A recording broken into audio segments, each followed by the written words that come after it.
Good afternoon, everybody. It's past 12, so obviously it's an afternoon. I thank the JB Nagar Study Circle for giving me this opportunity in their first physical meeting to give my insights on the budget. Thank you, Seema Madam. So, friends, the budget this time. First of all, our big salute to all the coronavirus and also big salute to all the people who have fought corona themselves. Then I wish the year ahead is healthy and peaceful for all of us. So mainly the budget this year, it was the first paperless budget, union budget, and the three areas which they focused was innovation, skill development, and digital governance. You all are aware the stock market went with a boom and still is booming post this budget. Then there is this some messages which were there online for the budget is the transformational leadership of Finance Minister Nirmala Sitharaman for this budget. Also, they have given a very superb Atmanirbhar Bharat program for the MSME segment also. And then it gives facility for the financial institutions to lend it easily. And the main six pillars on which this budget was based were health and well-being, physical, financial, capital, and infrastructure, inclusive development of aspirational India, and rest you can read it in my this thing. But the main was minimum government and maximum governance. This was the motto since 2014, and they have really, the government has really stuck to this motto and given us minimum government and maximum governance. Now, when the finance minister started with the indirect tax proposal, the first thing she said was that they have tried to smoothen out the GST much further and they are intending to remove the anomalies like of inverted rate duty structure. So it will be a great relief to all those dealers who are into this inverted rate duty because getting a refund of that inverted rate duty is a real task and creating lot of hurdles. At the same time, she also backed the GST by saying that they have given a lot of facilities like nil return through SMS, then this QR MP scheme, which is there for the small taxpayers, electronic invoice system, validated input tax system, free fill editable GST return, staggering of returns filing. So a lot of things they are coming up day in, day out. The GST law is changing invariably every other day. So now in the highlights, in the as for main highlights of the budget, there are some happy moments, there are some sad moments. Happy moments are like that interest on delayed payment of GST on net tax liability. This was the most expected amendment which has come and rightly so it has come retrospectively. Removal of GST or the reduction in compliance cost for the dealer. It's a happy moment for the dealer. Self-certified annual return by SSE, that is another happy moment for us and for the dealer both. And with us, on the sadder side, it was that they have actually taxed supply of goods and services by the clubs and society to its members and made liable to GST retrospectively. Then there is availment of ITC only if it appears in two-way, and some penalties and are enhanced. And so we'll, as we go further, we'll deliberate on each and every aspect. Now all the changes are with effective with date to be notified. So in the budget, they did say that it's a retrospective amendment, but when it will come, that will come as far as the notifications. Then the clauses in the finance bill are from 199 to 113 for CGST and clause 114 for the IGST. So the first amendment is related to the very important amendment that is in section 7.1, that is a supply ka section. Section 7.1 is basically for supply, and in that AA has been introduced. It says that activities or transactions by a person other than an individual So the activities or the transactions by a person other than an individual to its members or constituents or vice versa for cash or deferred payment or other valuable consideration. Now this particular section, why it is introduced, and it is introduced retrospectively from 1st of July. See, basically the definition of business already had this, that supply of goods or services from a club or a society to its members is considered to be business. But still there was an anomaly whether this mutuality concept can be taxed. And then there came the Supreme Court judgment, Calcutta High Court judgment came up, which said that the mutuality concept is applicable and hence there cannot be any tax. And thus this amendment now is nullifying that judgment. Now, how it is nullifying is that at the same time, not only the amendment, see, even if the amendment comes retrospectively, we can still fight in the court that because of the judgment, things are still applicable. But they introduce an explanation. The explanation says that for the purpose of this clause, it is hereby clarified, notwithstanding anything contained in any other law for the time being in force, or any judgment or decree or order of any court, tribunal or authority, everything shall be not be applicable. So even if this Calcutta High Court judgment, which is basically for service tax, and in future it would have helped the GST,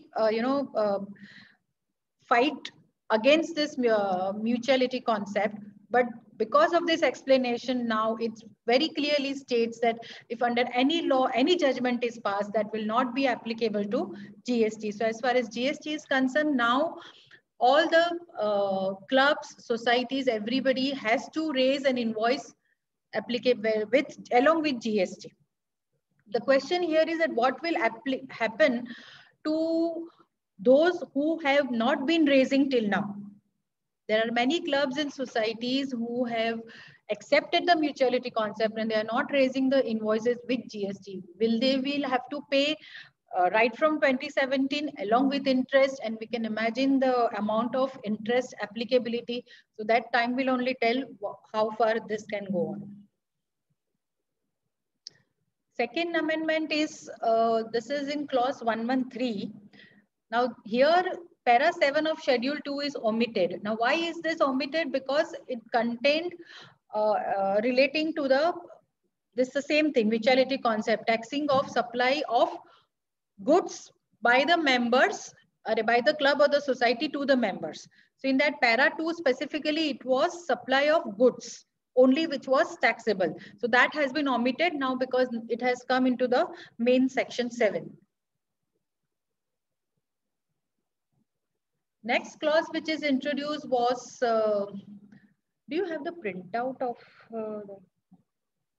the next clause which has been introduced was in section 16. Now this is a very important amendment which is related to the input tax credit. Now section 16 is governed by the input tax credit. In that they have introduced AA. Now what does it say? The details of invoice or debit note referred to in clause A has been furnished in the statement of outward supplies, and such details have to be communicated to the recipient of such invoice or debit note in the manner specified under section 37. So basically what happens, see, section 16 says you are eligible for the input tax credit as per the prescribed rules and conditions. The government, then section 16.2 started with a notwithstanding clause. Now, when section 16.2 started with the notwithstanding clause, it means that even if there is a restriction in section 16, but because of the conditions in section 16 subsection 2, there are 4 conditions in that section relating, that is receipt of goods and services, issue of invoice, filing of return, tax needs to be paid. So these 4 conditions, if you are satisfying, then you are eligible for the input tax credit. Okay, and main section 16 says that you can avail input tax credit as per the prescribed rules and conditions. Then came the rule 36.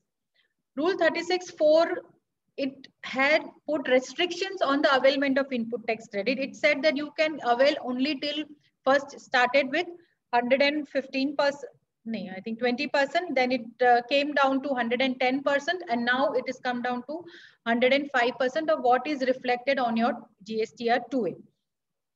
Okay, so now by introducing this section, in section 2, because what happened that even if you are restricting the credit in the main section 16, by virtue of the notwithstanding clause in that subsection 2, what happens is that you can still challenge Rule 36(4).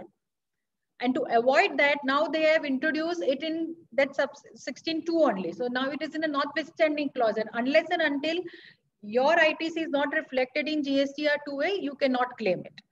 So we really need to take care that with the suppliers with whom the dealers are dealing with, they should be law compliant and at the same time filing all the returns on time. As you all are aware now that GSTR 1 needs to be filed by 11th. And on 13th, that 2B statement is getting generated. So if your ITC is not getting reflected in that 2B statement, you are not eligible to take that ITC. This is a very, we can say from the government's point of view, they are reducing their burden and they are increasing the burden of the dealer or the taxpayer, because now the taxpayer has to be after their suppliers to see to it that they filed all the returns on time. This may lead to further what, like how people will do is that when they purchase the goods, they will withhold the tax amount on the payment, because all the same time they have to make the payment within 180 days. Then again, their ITC again will be reversed. So in such cases, what will happen that the dealers are withholding the supplier's payment. So unless and until the ITC is not reflected, they are not making the full payment to the vendors or the suppliers. And then this in turn creates a vicious circle, and the working capital of each and everyone is blocked to that extent.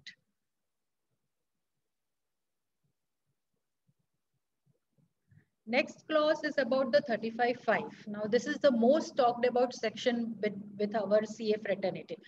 What has happened is that the government has put up a proposal to omit this 35(5). Now, what is this section 35(5)? 35(5) is the compulsory submission of a reconciliation statement, which has to be certified by a chartered accountant if your turnover is more than, initially it was 2 CR, but past 2 years say it is coming that 9 has to be filed.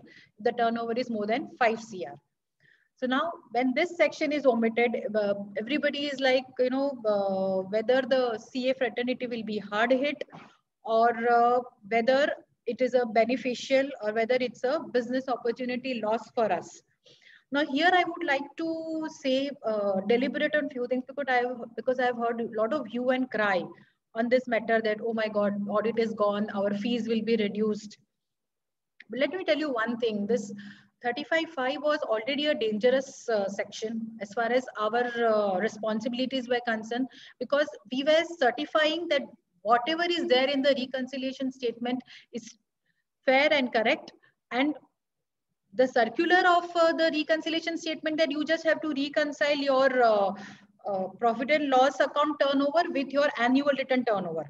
That was the only thing required to do. But at the same time, when you are certifying an audit, it casted a huge responsibility on the chartered account, especially when you're not doing the statutory audit of that particular client. So then it was a more of a huge responsibility casted on them. So in fact, I feel that, government has, and moreover, what has happened is that if you will read the minutes of the 39 GST Council, it says that government has received a revenue of only 3,000 crores from this filing of 9(9)C, and majority also is from 9. So they feel that the administrative cost is much more than what is the revenue received. So it's better to omit this section. And then there are also special audits by the department, again, where the CAs can get a benefit. And at the same time, they have also amended section 44, which I'll be coming to in the next slide, which will give you an insight that even if we are not doing the audit, but still there is not a huge revenue lost. And at the same time, the compliance cost for dealer is also reduced. Now, if you will, in this background, I will say that, see, the wealth tax was abolished by the government. The reason being the revenue generated from the wealth tax was far less than what was the administrative cost. In the same way, initially there were 100% scrutiny of income tax returns, right? That also was abolished by Finance Minister VP Singh on the same issue that the revenue generated is far less than what is their administrative cost. So similarly, here also they are feeling the same thing, that more revenue is generated by filing GSTR 9 and then 9C. So it's better to file only the 9. So I would share this, move to the next clause with a positive note that this is still a proposal. There are full chances that it proposal might be turned out and there might be audit in the future. But there is nothing as business opportunity lost, because for a chartered accountant, there is no dearth of opportunities. So now section 44 is amended now because 35(5) is omitted. Section 44, which is related to the filing of annual return, that is a GST annual return. Now this has been amended, and in that they have casted the responsibility of filing the same reconciliation statement, but self-certified by the dealer. So the responsibility of the auditor is reduced to a great extent, but the work is the same, because as it is, the clients are going to come to us only for filing of the return, for preparing the return, for making the calculations. So it is not that we don't have to do the work, but yeah, because the responsibility is reduced, the revenue may be affected to that extent of a CA. Now we will, and moreover, the government was intending to, come out with a new 9 and 9C form. Till now, they have not yet succeeded. So I believe that by incorporating the financial statement into this reconciliation statement into GSTR 9, they are favoring their own side. Because of this, they will have to come out with another 9C statement where there is more responsibilities of a chartered accountant.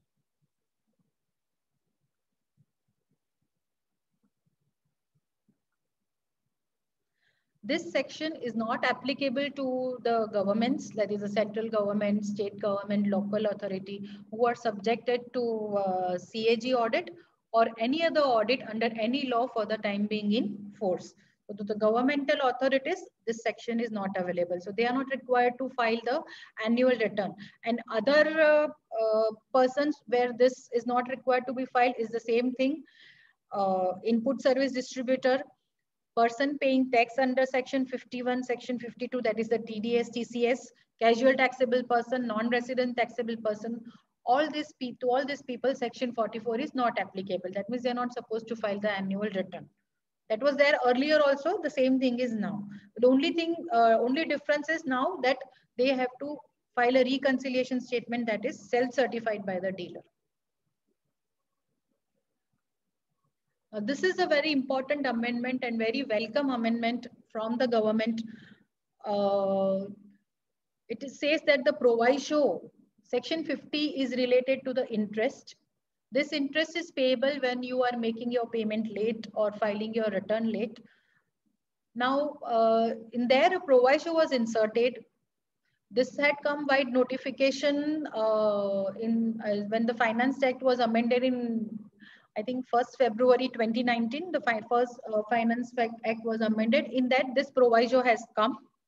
Now, this proviso stated that the interest should be on the net cash liability. Matlab, the tax which you are paying in cash, on that only the interest and not on the gross liability. Now, before that, right from July 17 till 31st January 2019, this section, interest ka section, the interpretation was that the interest will be applicable on the gross tax. And many people had received notices relating to the same.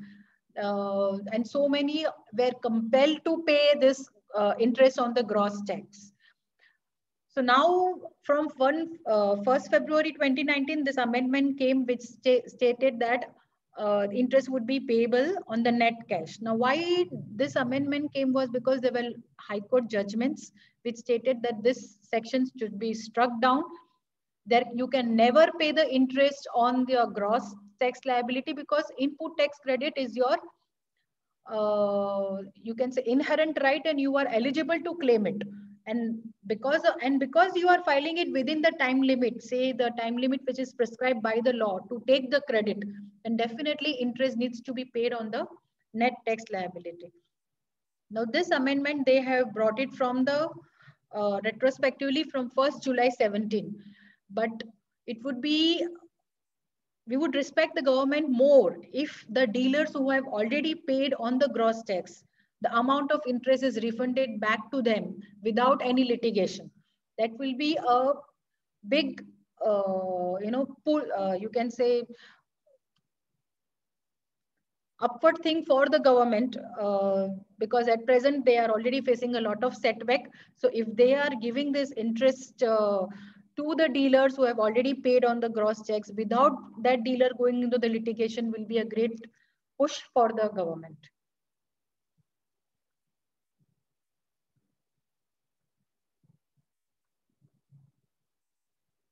Then the next all sections are, amendment. Far important amendments was this section 16 about the input tax credit, then this about the interest. These two are the most important amendments as far as the CGST Act is concerned. And then there are this penalty sections which have been amended. Section 74, which is related to show cause notice for not paying the tax or paying short tax with a willful or intention to fraud the revenue. So there are two sections to issue the show cause notice, that is 73 and 74. 73 is for when there is no intention to defraud the revenue, but 74 is that when you are intending to defraud the revenue and you have to pay the penalty. Now, initially what happened was that whenever you are issued a show cause notice and the dealer is paying the tax, interest and penalty, sometimes what happened that there were instances when there was the show cause notices were issued for 2 to 3 persons for the same transaction because they were the beneficiaries, and rightly so. So now I'll explain to you with an example that suppose one supply was made by an assessee without invoice.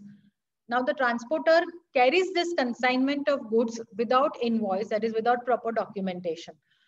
They were intercepted by the departmental officers during the transit. Now what happens is that when you are, see, first of all, you are not issuing this invoice, that is one default. Transporter is carrying the goods without proper documentation, that is another default. So there are two people who are making the default. So show cause notices were issued against both, against the dealer or the owner of the goods as well as against the transporter of the goods. Now, earlier the section said that once the owner of the goods discharges the tax, interest, penalty and everything, then the proceedings against the transporter also will be laid down. So that also will be deemed to be completed. But now they have separated these two sections. They have separated the notice, show cause notices as far as tax not paid for certain defaults from the seizure or detention of goods or confiscation of goods. So they have separated the penalty levied for this seizure of goods, confiscation of goods from the show cause notices. So that is the main amendment in this clause 2 explanation, where the words section 129 and 130 were deleted and only 122 and 125 are kept. And 122 and 125 is the penalty levied for 125 is a general penalty which is levied where of 25,000 rupees, and 122 is the penalty levied for default of various defaults, basically for which the show cause notice under section 73 or 74 is issued.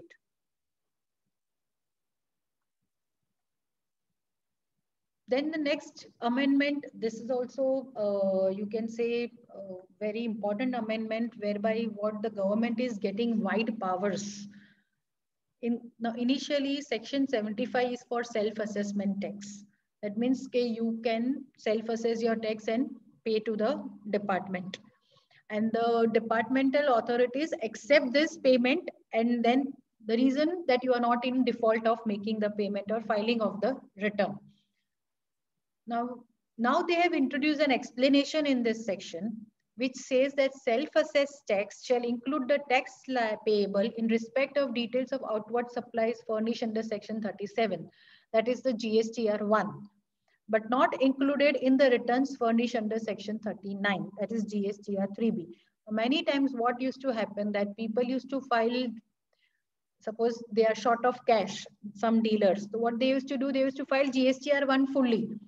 Okay, but while filing the GSTR 3B, when they're supposed to make the payment because of deficiency of cash with them, they used to file less outward supplies in 3B.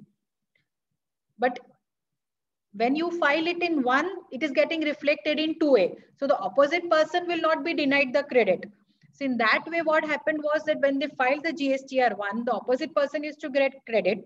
At the same time, by showing less supplies in 3B, they were making less payment to the government.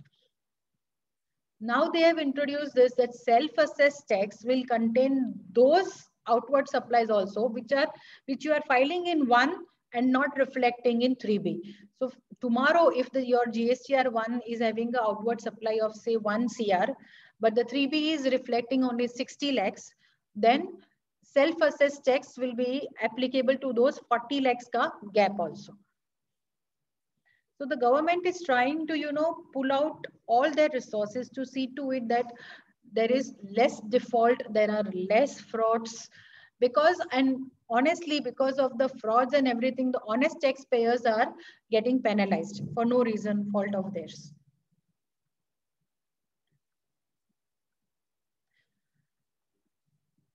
Then section 83(1), it is substituted. Now 83(1) is for provisional attachment.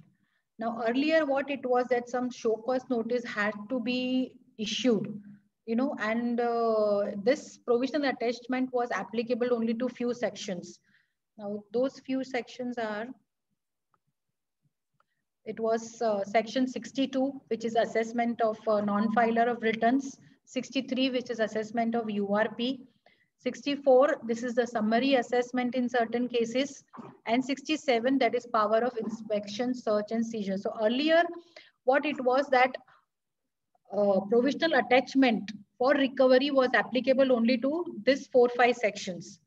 But now they are saying that this recovery will be applicable to chapters. That is the chapters 12, 14 and 15. Now, what are these chapters? Chapter 12 is concerning assessment. So all the sections relating to assessment, any notice issued for the assessment, 83 will be applicable. So provisional recovery, they can do the provisional attachment of the dealer's assets.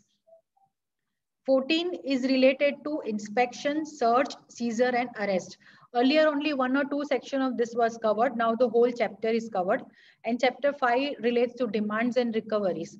So they have now widened the scope of their powers for their provisional attachment for recovery of tax.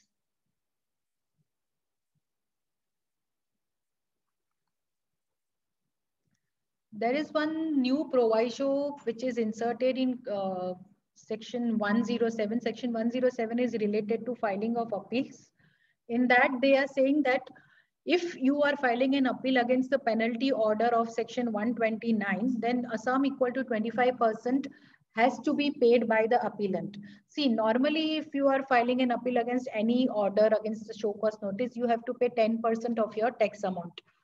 Now, this proviso has, because they have separated 129 and 130 from 73, 74. Now they are saying that if you are getting an order under 129 or 129, then penalty sum equivalent to 25% of the penalty has to be paid before filing the appeal.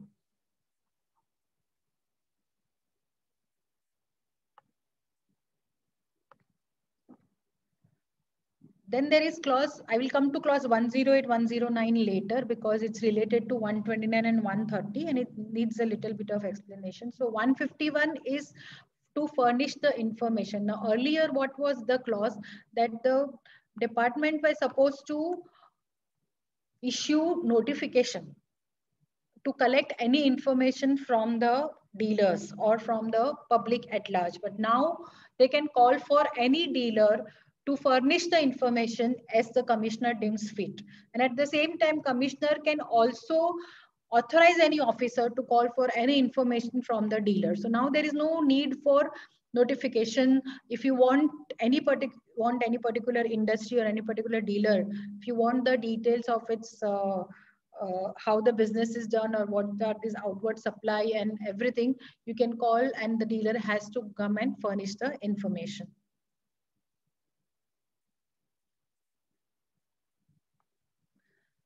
Section 152 is also amended because 151 is amended, 152 is amended. It is concerning to the same thing that you can call for the information, okay, but nothing can be published in so as to enable such particulars to be identified to a particular persons, and no such information shall be used for the purpose of any proceedings under this act without giving any opportunity of being heard. So it means what? That earlier without notification you cannot call for information. Now you can call for information without notification, but you cannot use this information against any proceedings unless and until you give the dealer an opportunity of being heard. So this is a welcome this thing. Then 152 is omitted because they have combined 151 and 152 and everything. And there is one clause 112 for section 168, which is, see, section 168 is basically to issue the instructions and directions and how the act will bring and how the act will perform, or you can say the rules and the sections. And this 168 now is amended to bring in line with all the above amendments, that is the 73, 74, supply ka section, everything. Now we come to the clause 129. Now this section is related to search, seizure of goods. What happens is that suppose you are in transit, the transporter is carrying the goods without proper documentation and the officer intercepts them on the transit, then they can detain the goods. They can, at the same time, they can also go and search any warehouse if they feel that some particular transactions are not proper there, and they can again detain, seize those goods. So this section is related to this search and seizure of the goods. In that now they have bifurcated the penalty, they have enhanced the penalty. Earlier, the section contained that if your goods are seized or searched, you are supposed to pay the tax, interest, and penalty. But now they have completely amended this section to include only penalty here, because tax and interest you're going to levy on section 74. So what was happening was two types of notices were coming. You were supposed to pay under 74 also, you are supposed to pay the tax on this undisclosed goods which are without invoice. And at the same time under 129, also you are supposed to pay the tax, interest, and penalty. So now what they have done is tax interest is in 74 and here there is only penalty. And in this penalty, so now on the transporter, now if they are issuing notices against the both the owner of the goods as well as the transporter, then the owner of the goods has to discharge the tax and interest under 74 and the penalty applicable there. And maybe the transporter has to discharge here because they have taken undue advantage, because they are also aware that the goods they are carrying are are illegal, or maybe because the invoice proper documentation is not there. The transporter is very well aware that what they are doing is not as per the law. So government has rightly charged that both of them should be punished or penalized. In this, they have bifurcated twice two things, that owner of the goods comes forward for the payment of such tax and penalty, and the owner of the goods does not come forward. Now, many times what happens that raste pe goods pakda hai, you have got the goods on the road. The owner doesn't want to come forward, so he will not disclose. The transporter will also say, I don't know whose goods. The owner will say, owner will never come forward. In that case, the penalty is Earlier, it was 5% of the value of goods or 25,000, whichever is less. And the tax and penalty equal to 50% of the value of goods if there are other goods, that is the taxable goods other than the exempted goods. Now, proposed penalty is exempted goods, same 5% of the value of goods or 25,000, whichever is less.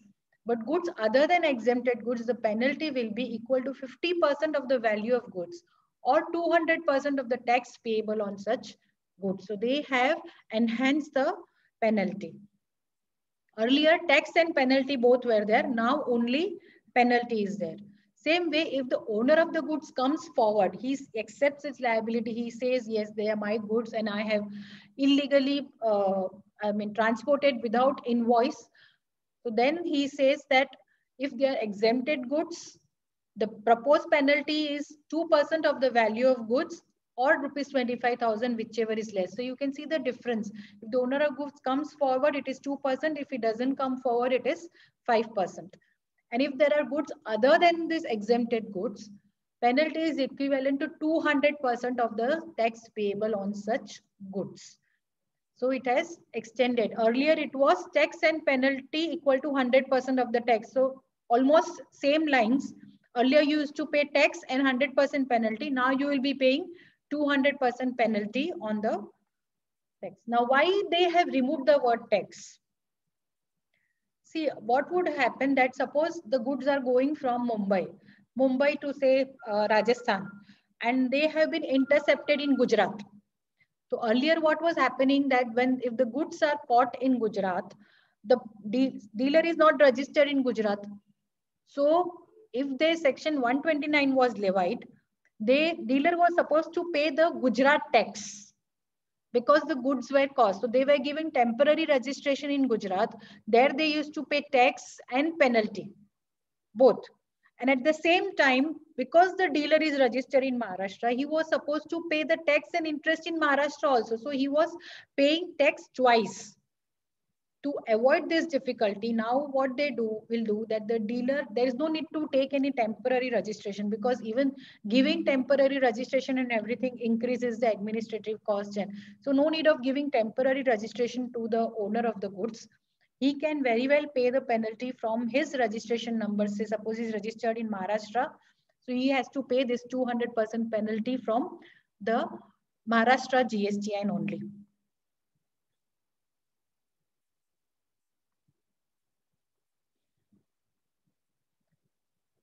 Then section 129(2) is amended. It says that 67 earlier what happened, they have omitted. Why they have omitted this section? Because earlier, if you could furnish a bond or a security, the goods were released. But now they don't want to give such facility to the dealers. So that has also been omitted. But at the same time, there is 129 subsection 3, which says that notice has to be given of 7 days for detention, seizure, and for passing an order thereafter. So first of all, within 7 days, once you seize the goods, notice has to be issued. And once the notice is issued, order needs to be passed within 7 days. So, there is less time gap of the goods being withheld. And that is a welcome section, because without notice, they cannot levy the penalty on the dealer.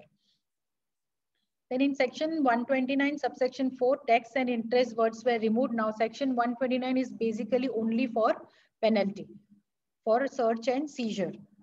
And at the same time, I suppose there are perishable goods. Okay, and it cannot be withheld for more than, say 2-3 days. Then the authority has the power, to dispose of these goods and pay the penalty from the amount which they receive. So power is given to the authority to dispose, sell the seized goods, or the conveyance also. Even they have the power to dispose of the conveyance also. Conveyance generally belongs to the transporter. So they have the power to dispose of this conveyance also if the penalty is not paid within 15 days of the receipt of order. All right. And one more fine is levied on the transporter. It is that suppose he wants to release the conveyor. Now the owner says, I don't want the goods. You do whatever you want. I will not pay interest. I'll not pay tax. I'll not pay penalty. And I don't want the goods also. So at this point of time, even the conveyance of the transporter, the truck in which the goods are being carried, that is also been withheld. So if the transporter wants to release the conveyance, he has to pay 1 lakh rupees in fine. Moment he pays the 1 lakh rupees in fine, his conveyance will be released and he can then further carrying on the business for transporting other goods, even if the goods are still withheld by the authority. So that is a beneficial for the transporter because earlier there was no such provision. When the goods are withheld, the conveyance was also withheld along with the goods. Now section 130 is for confiscation of goods. This is for again the same thing that if you are willfully defrauding the authority, they will confiscate the goods. Now here there was initially a non-obstinate clause that has been removed because now section earlier notwithstanding any other section 130 was applicable for specifically for confiscation of goods. Now because they have separated all show cause notices and penalty section, that there is no need of that notwithstanding clause. So they have removed that. And why is this section amended? Again, the same thing to delink the proceedings of all the other sections and the confiscation of goods. So when you are defrauding the revenue with the intention to, a willful intention, they can confiscate the goods. They will say they will not give it back, or they can sell off the goods. The authority has the power also to sell off the goods. And at the same time, that whatever penalty, fine they are levied, in spite of after paying the penalty or fine also, the authority has the power not to give the goods back. So now here the penalty and fine is equivalent to 100% of the tax payable of such goods.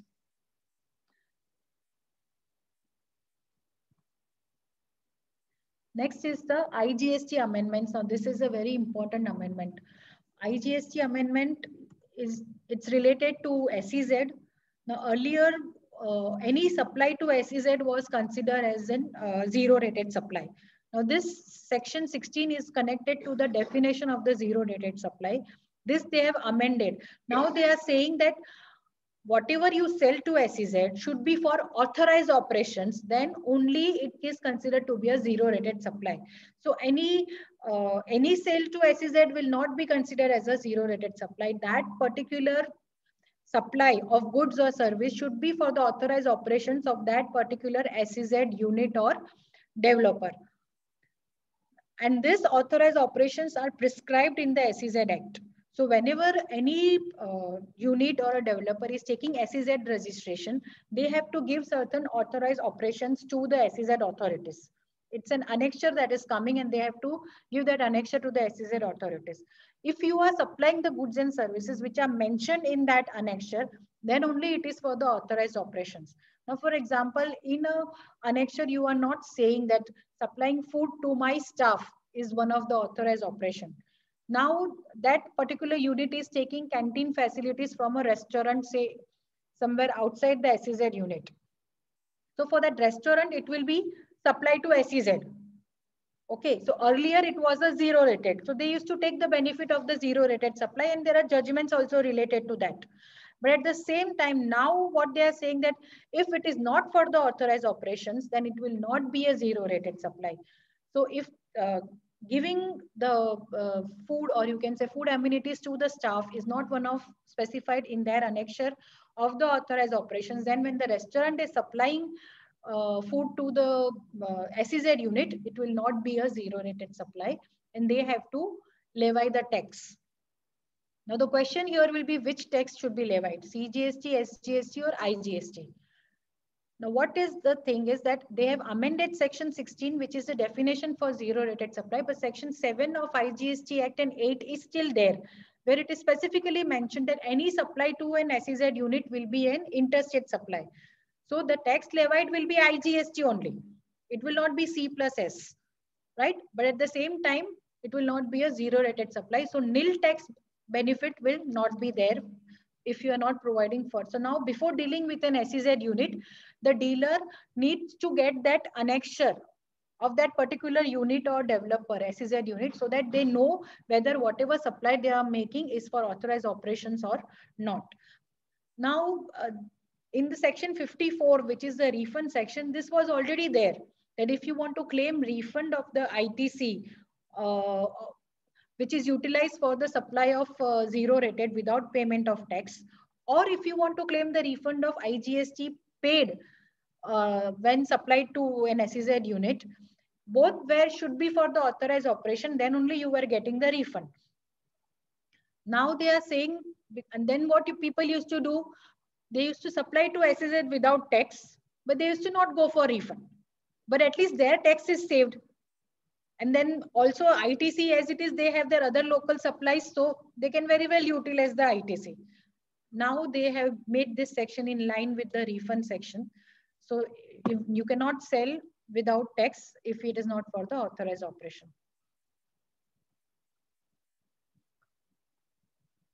Then now they have amended, they had, if we all recollect, they have come with rule 96B. Now this rule 96B is related to the exports proceedings, realization of the exports proceedings. How much time do I have? So this is related to the realization of export proceedings. It states that if you have done the exports and if the proceeds are not realized within the time limit which is given by the RBI, then whatever refund you have got, you have to pay it back in cash along with interest. Now this rule did not had any chargeability sections, so it could have been challenged anytime. But now they have come out with this section 16.3, wherein they have mentioned that if you are making a zero rated supply or if you are exporting the goods outside the country, the exports proceedings should be realized as per the RBI guidelines. And if they are not coming now, suppose as per the RBI guidelines, you have to, export proceedings should come back to you in 6 months time or 180 days. If that 180 days is over, you have still not received the export proceedings, and then another 30 days extension is given to you within which those export proceedings should be released, and then your refund, whatever you have claimed, is not given back. Now this particular 96B has been misinterpreted by the departmental officers. What happens is that while issuing the refund only, they are asking that you show us whether the export proceedings are released or not, otherwise we will not give you the refund. But that is not the case. It is said that you can get the refund, but you have to give it back in cash if it is not released. So once you give the refund, then you can issue an assessment notice asking whether or assuring whether this export proceedings are received or not. So now this section is amended so that chargeability is given to that rule 96B. So as this is as good as export of services, because export of services says it cannot be export of service unless and until you don't receive the export proceedings. In the same way now for goods also, they are coming with the same provision. And now another benefit which the exporters were taking, as you are aware, is for supply of zero rated supply with the payment of IGST. Many dealers have defrauded here. They have shown exports, wrong exports, which actually in line with the, they have shook hands with the custom authorities. They have shown exports with payment of tax, and they have claimed the refund of their IGST in huge amount. Whereas in actual reality, the goods have not been exported at all. But still the benefit of this section was taken. So now they have come out with this section 16.4, whereby they very clearly say that they will come out with a notification wherein only a certain class of persons will be allowed to supply zero rated with payment of integrated tax and claim the refund of this tax. So at present, there is no debar. Any exporter or any supply to SEZ we can make with payment of tax. But once this section will be effective, only those persons is very well defined in the act. So only those class of persons which are notified will be eligible for supplying with payment of tax. And at the same time, they have also will come out that a particular class of goods or services which may be exported on payment of integrated tax, and supplier of such goods or services may claim refund. So they will come out with notification that this particular class of persons are eligible for exports with payment of tax. At the same time, this particular class of goods or services are eligible with to export or for zero rated supply with payment of tax and claim refund of that. Okay. So if you want to claim a refund, then you have to fall in that notification. Otherwise, it is very difficult for you to claim the refund. So now what will happen, that majority of them will fall under the LUT. So the department authorities can assess those persons or those class of dealers if they claim the refund of their unutilized ITC. Now, this is as far as the budget amendments is concerned. Now, due to lack of time, should I go ahead or 10-15 minutes? So I will just quickly go through this QRMP scheme. Now, this is the new scheme which has come into force with effective from 1st January 2021. You know, I'm not able to understand why does the government has to come out with amendments in the middle of the year or middle of the quarter, end of the quarter. They should actually, you know, complete the year and then.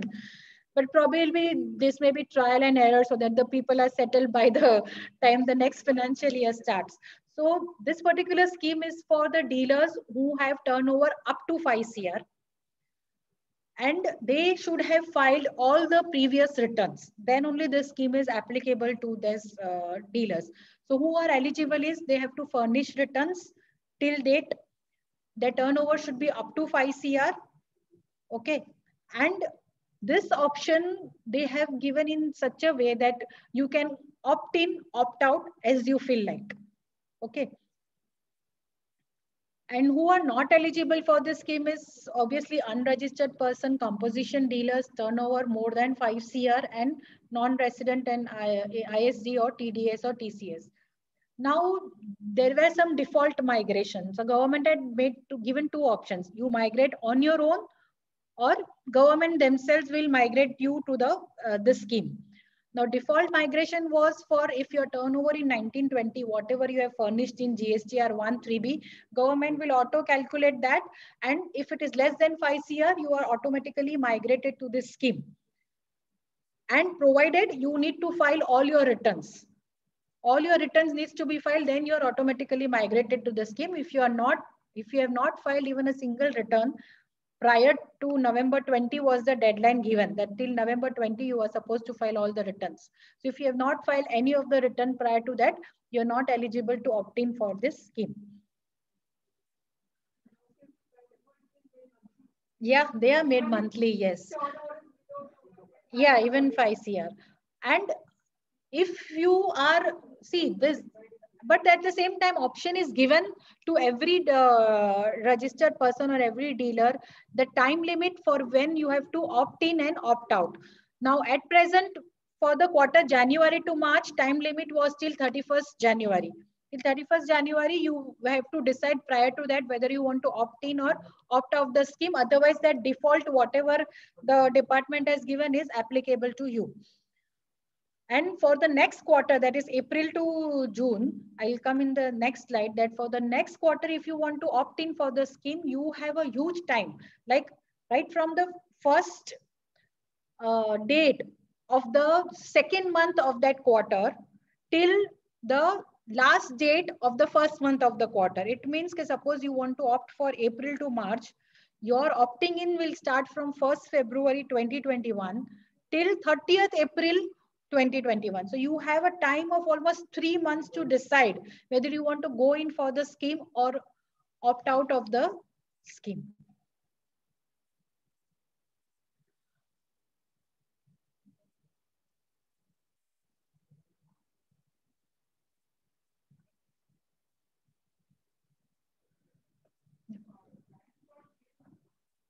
Time of 3 months. Jan to April. Sorry, first Feb to February to April. Next quarter, yes. So for April to June, you have time from 1st of February to 30th of April. In that time frame, you have to opt in for the April to June or opt out, whatever you want to do. Yeah. No. See, if you are default quarterly, okay, and you want to choose a monthly for April to next year, you have to select between this February to April that you're opting out of the scheme. Yeah, then it is permanent. See, you don't have to change every time. Okay, it's only choose to opt out again. Yeah. So if you want a different scheme for the next quarter, you can choose to opt in, opt out. But if you want to continue, once you selected one option, that option will continue till you change it.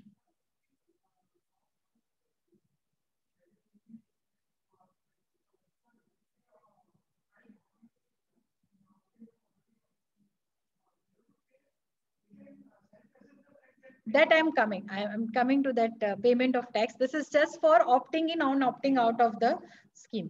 Now, here, one advantage of this scheme is that you see, initially they had said that if you have branches and if you are going for one particular scheme for one GSTI, and all the other branches has to follow that. That was there for the composition scheme. But in this QRMP scheme, they have given the benefit that you can select whatever scheme for any of the GSTN you have. So for one branch, you can opt in for the scheme. For the other branch, you can opt out of the scheme. So that benefit is given for this. So for example, that there is a Paramount Logistics who is having number of multiple branches, pan-India basis, then they have the option. For few branches, they can opt in for the scheme. For few branches, they can opt out of the scheme. Now, for the people who are into the scheme, they they have to file GSTR 1 month quarterly. Okay. So now what happened was that the main apprehension for the people was, what if they are dealing with corporates? They seriously want that their ITC should be reflected into a monthly. So in such cases, now the government has given the benefit of this IFF, that is Invoice Furnishing Facility. This facility is given to all these QRMP scheme people, wherein you can submit your B2B, only B2B, B2B invoices, credit notes, debit notes in this monthly IFF facility. It is similar to GSTR1 only. Only thing is that B2C box is not there. Advance box is not there, B2C box is not there. Only that box is related to B2B is there, but it is same as GSTR1. So moment you furnish your outward supplies in these facilities, then it will automatically reflected in 2A and that other person can take the benefit of the ITC. But remember it well that this has to be done before 13th of the next month. On the 14th, this facility will be disabled. Okay, if for GSTR1, you have the benefit that if you file late, you still can file. But this IFF facility will be open only till 13th. So today, if you will see, the IFF facility is closed for all the QRMP dealers.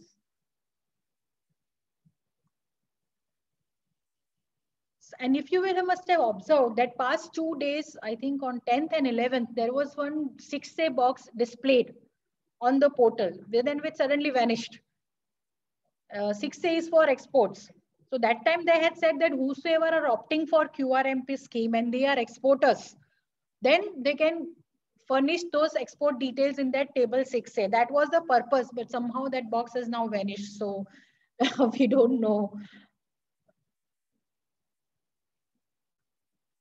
Okay, so now we come to this payment. See, QRMP scheme, what is the full form? Quarterly returns and monthly payment. So quarterly returns, I think I have explained it in short.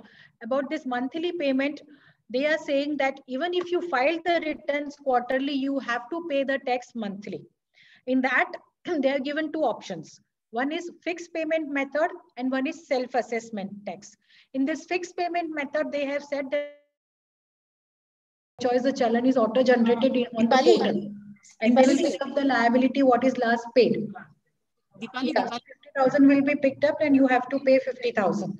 And if you go by self-assessment, then yes, whatever assessed, you have to pay. Deepali, whatever question they are asking in the hall now, please repeat, because in online we are not getting the question for what you are answering. No.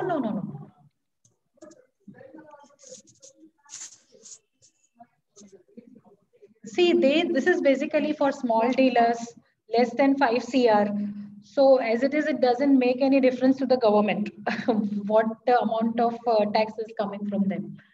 So interest, they are saying that applicability of interest. Now, suppose if you are opting for self-assessment tax, on this portion, there is an anomaly. There is not much clarity that if you're opting for self-assessment tax and in the month and you have paid less than what you are self-assessed, then interest is applicable. That is what the anomaly is. It is not being clarified yet, but I feel that should not be applicable. That is my personal opinion, that interest should not be applicable, because basically you are supposed to file the return quarterly. Now, payment you are making because either you go on the self-assessment or fixed assessment. You are just making the payment of tax and it is going to be on cash ledger. And you cannot utilize this payment for any other purpose. So for example, say you are making payment in this fixed sum or self-assessment method and your amount is there in your cash ledger. Say 1 lakh rupees is there. Now you are filing 1920 ka GSTR 9C. Somehow there is a liability in your GSTR 9 of say about 50,000. So you think that wo jo cash ledger mein 1 lakh pada hai, usme se 50,000 I will use it for this 1920 DRC 03. So no, you cannot do that. This particular amount has to be in cash ledger till you file your quarterly 3B. But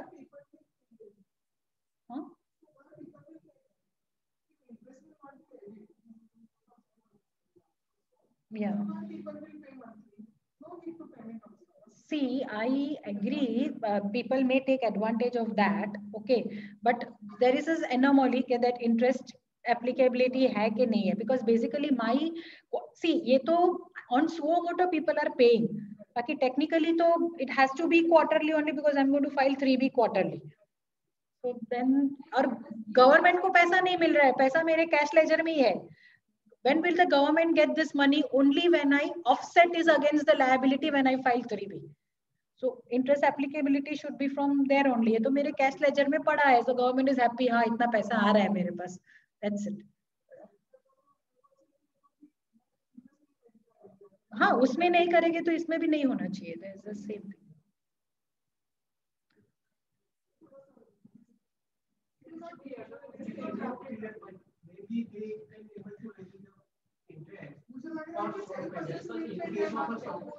Short payment, see, basically that is what people are saying, that if there is a short payment on self-assessment tax, interest might be levied. But there is no clarity on that. So we'll have to wait till the clarification comes.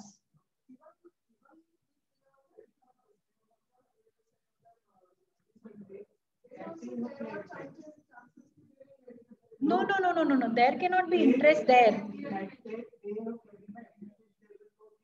That yes, there will not be any interest if you are going for the fixed sum.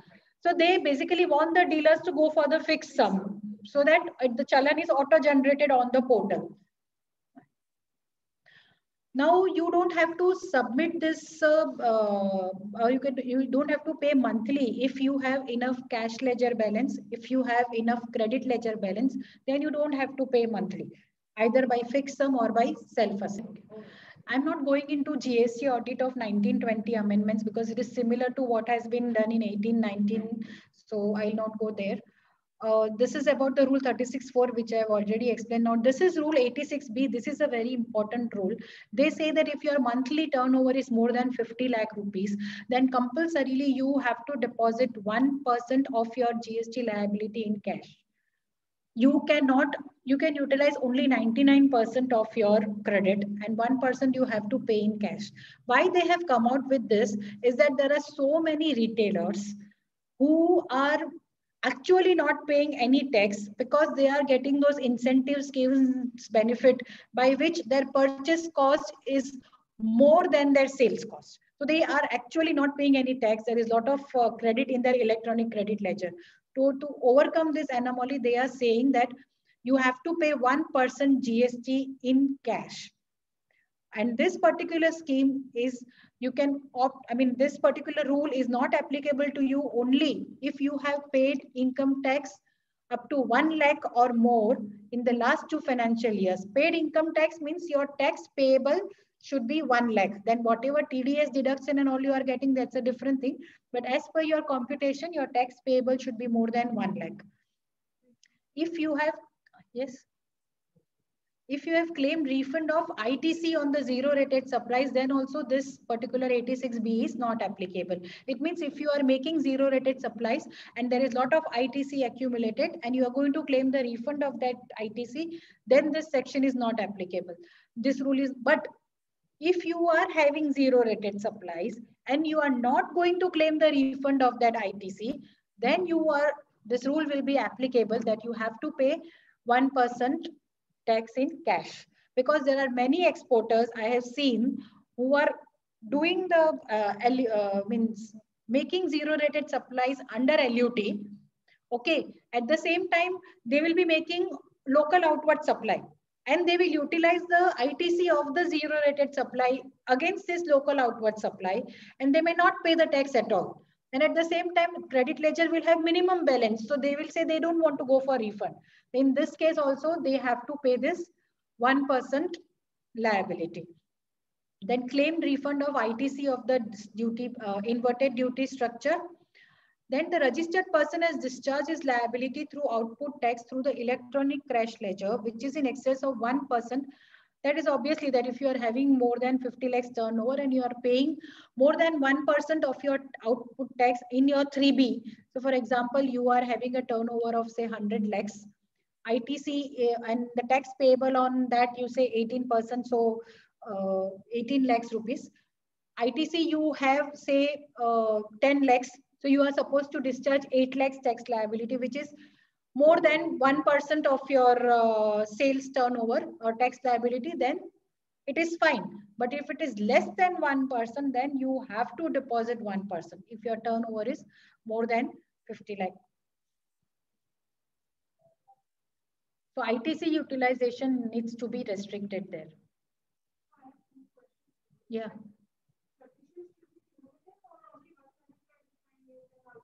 Yeah, anyone.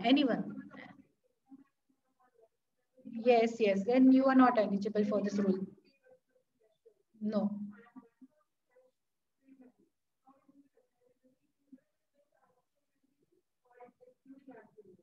No, excluding RCM. Only your output supply. Because RCM as it is, you are going to pay in cash.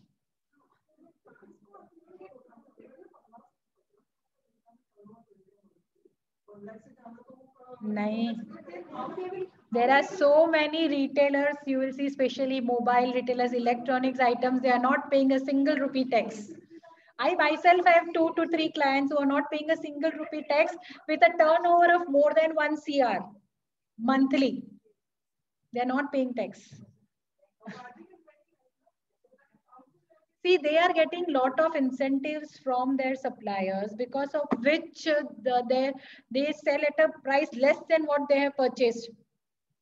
And that is the benefit they are taking.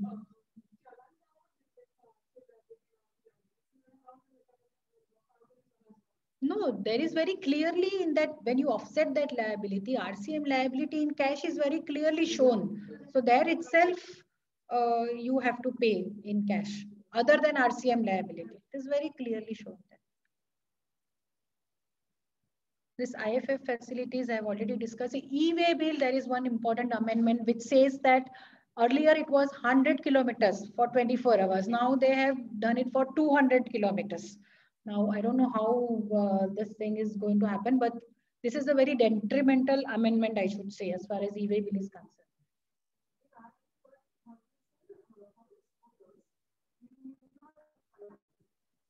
For exporters, actually, I said na 2 दिन पहले table दिख रहा था, अभी नहीं दिख रहा है. So now there is no place to file.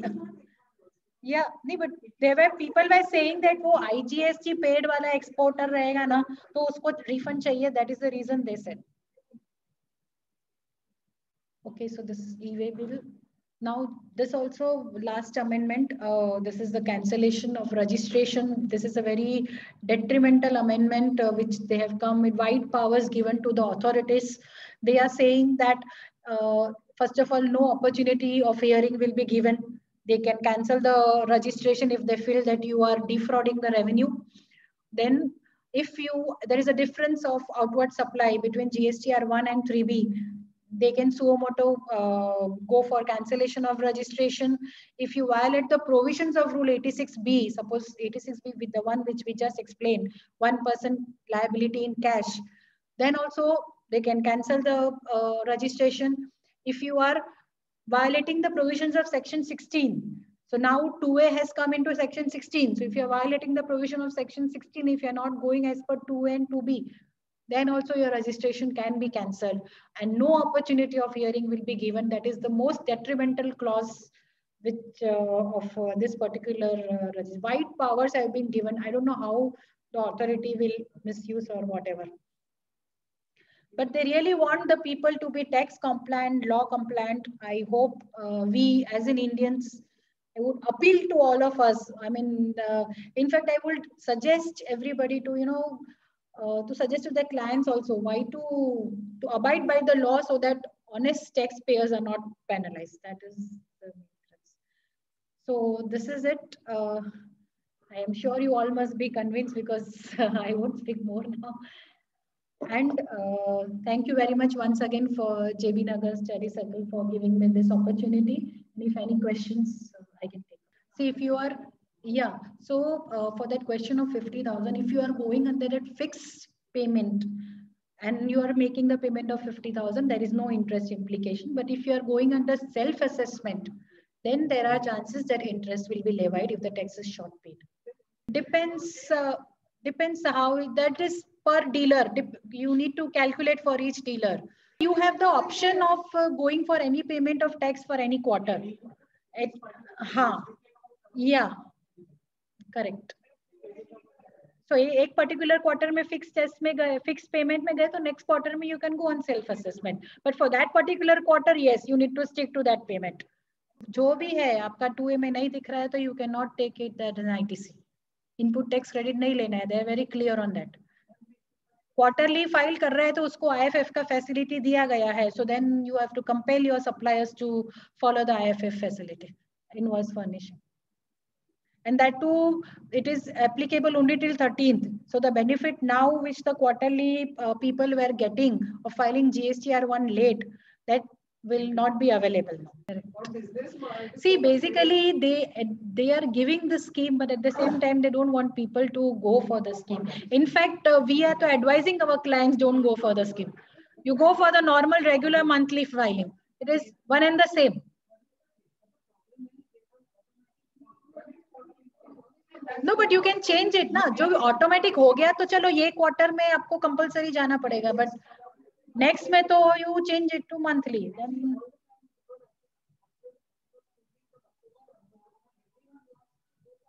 yes. Because their payments are being withheld. Yes, correct. Because the vendors are not making payment unless and until the ITC is not being shown in 2A. So everybody is opting for monthly. Except for few who are like, rent of immobile property or something like that, there they can opt for this scheme. Otherwise, it is advisable to